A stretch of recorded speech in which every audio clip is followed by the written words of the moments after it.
समाप्त करें चंद्रशेखर जी। माननीय सभापति जी, मैं पहली बार बोल रहा हूं, आप कहेंगे मैं बैठ जाऊंगा। मैं आपकी बात, मैं संवैधानिक मर्यादा का पालन करूंगा, मगर हम तो माननीय सभापति जी सुन ही रहे हैं। आप बोलिए। दलित पिछड़े मुसलमानों पे हिंसा नहीं रुक रही है सर। मेरा आपसे संरक्षण के साथ ये आग्रह है कि इन घटनाओं को रोका जाए और देश किसी की बपोती नहीं है। देश संविधान से चलता है सर, और संविधान से चलेगा। संविधान छेड़खानी बर्दाश्त नहीं की जाएगी सर। श्री चंद्रशेखर जी। माननीय सभापति जी, जय भीम। महामहिम राष्ट्रपति जी के अभिभाषण पर धन्यवाद प्रस्ताव पर बोलने को आपने मुझे अवसर दिया, इसके लिए मैं आपका आभारी हूं।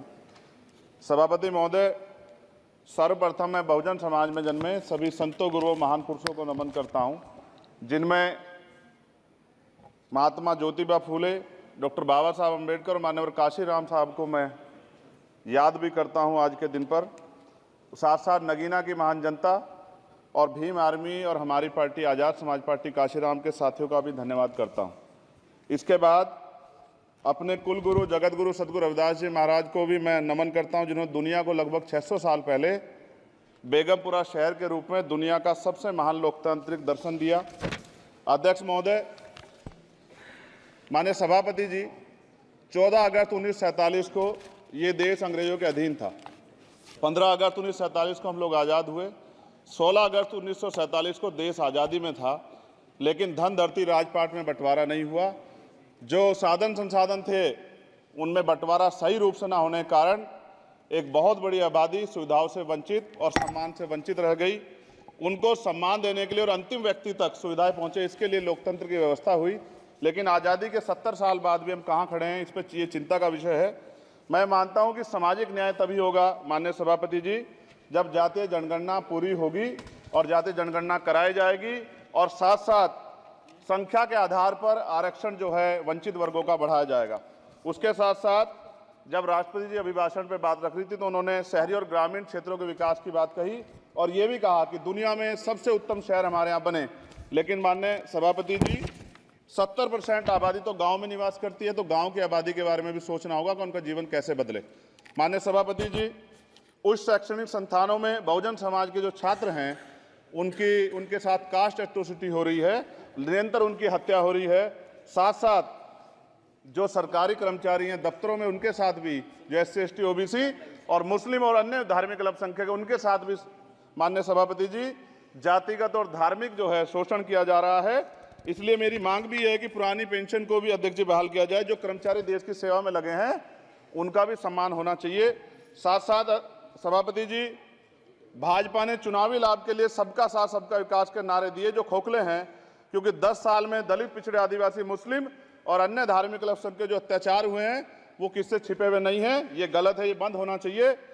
सभापति महोदय जी, महामहिम राष्ट्रपति जी के अभिभाषण में निजी क्षेत्रों में SC ST OBC को रिजर्वेशन देने का कोई उल्लेख नहीं हुआ है, जो कि आज चर्चा का विषय, क्योंकि 98% प्राइवेट सेक्टर है, 2% सरकारी सेक्टर है, तो 98% प्राइवेट सेक्टर में भी हमारी हिस्सेदारी की बात होनी चाहिए। माननीय सभापति जी, आशा कार्यकर्ताओं, आंगनबाड़ी वर्करों, भोजन माताओं के वेतन वृद्धि पे भी कोई उल्लेख नहीं हुआ है, वो भी अभी नंगे, उन पर भी सोचना पड़ेगा। माननीय सभापति जी, जिस क्षेत्र से मैं चुन के आऊँ नगीना से, वो बहुत पिछड़ा क्षेत्र है। उस क्षेत्र में कोई विशेष आर्थिक पैकेज नहीं दिया गया, रोजगार की सेवाएं नहीं है, नौजवान पलायन करता है।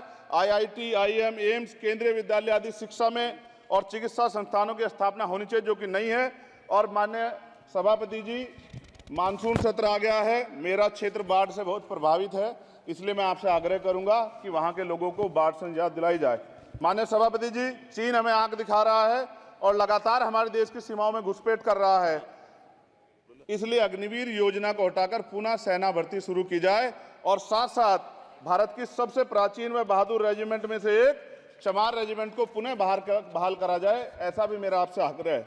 माननीय सभापति जी, पिछले सारे प्रधानमंत्रियों ने मिलकर जितना कर्ज लिया है उससे दुगना कर्ज हमारे वर्तमान के प्रधानमंत्री जी ने लिया है। किसान अगर अपना कर्ज माफ कराने के लिए जाता है तो लाठी झेलनी पड़ती है, जबकि सरकार ने धन्ना सेठों का 15 लाख करोड़ रुपए माफ किया है। इस ओर हमें ध्यान देना पड़ेगा, हमारी आने वाली पीढ़ियों को ये कर्ज चुकाना पड़ेगा। माननीय सभापति महोदय जी, किसानों को MSP की लीगल गारंटी तथा किसानों का कर्ज माफ होना चाहिए। साथ साथ 2 अप्रैल 2018 को SC/ST के बच्चों पे बहुत बड़े पैमाने पे मुकदमे लगे थे। वो हमारी लड़ाई सही थी, ये सुप्रीम कोर्ट ने माना और बाद में सरकार ने माना। वो मुकदमे तुरंत वापस होने चाहिए। माननीय सभापति जी, प्रेस जो है उस पर भी शिकंजा कसा जा रहा है। जो पत्रकार सरकार के खिलाफ बोलता है, नौकरी से हाथ धोना पड़ता है। और सोशल मीडिया हमारा हथियार है, उस पर तरह तरह के प्रतिबंध लगाए जा रहे हैं और विरोध करने वालों को सोशल मीडिया हैंडल भी सस्पेंड करा दिए जा रहे हैं। साथ साथ सभापति जी, पेपर लीक और परीक्षाओं के कैंसिल होने से देश के नौजवानों का भविष्य खतरे में है। नीट, यूपी सिपाही भर्ती सभापति जी और 69,000 शिक्षक भर्ती में आरक्षण घोटाला हुआ है। कोई पूछने वाला नहीं, खून के आंसू रो रहे हैं बच्चे, बेरोजगारी का दंश युवा झेल रहे हैं। इसलिए मेरा आग्रह है कि युवाओं के लिए कृपया समाप्त करें चंद्रशेखर जी। माननीय सभापति जी, मैं पहली बार बोल रहा हूं, आप कहेंगे मैं बैठ जाऊंगा, मैं आपकी बात, मैं संवैधानिक मर्यादा का पालन करूंगा, मगर हम तो माननीय सभापति जी सुन ही रहे हैं। आप बोलिए, 1 मिनट। धन्यवाद। 1 मिनट और बोलिए। अध्यक्ष सभापति जी, नारी सम्मान की बात करने वाली सरकार, हमने मणिपुर देखा सर, हमने पहलवान बेटियों का हर्ष देखा सर, और हमने सर हाथरस की बेटी का हर्ष देखा सर, और हाथरस के परिवार को जो वादा किया था सरकार ने वो भी पूरा नहीं किया। और महिलाओं में भी, स्पेशली दलित, पिछड़े और मुस्लिम वर्ग की, आदिवासी वर्ग की महिलाओं के साथ आज भी NCRB का डाटा कहता है सर, जो जुल्म हो रहा है वो सहनीय नहीं है सर। साथ साथ कोविड में तैरती, हमने कोविड में बहुत सुना सर, कोविड में तैरती लाशें भी गंगा में हमने देखी है सर, और मजदूरों का हाल भी हमने देखा है। सभापति जी, बस सब समाप्त कर रहा हूं। नोटबंदी पे छोटे मजले उद्योग की जो कमर टूटी वो भी हमने देखी है। सभापति जी, शैक्षणिक संस्थानों, विश्वविद्यालयों में, चिकित्सा संस्थानों में OBC ST के योग्य अभ्यर्थी को NFS करके जिस तरह निकाला जा रहा है, लेटरल एंट्री करके जिस तरह हमारे रास्ते बंद किए जा रहे, ये भी हम देख रहे हैं सभापति जी।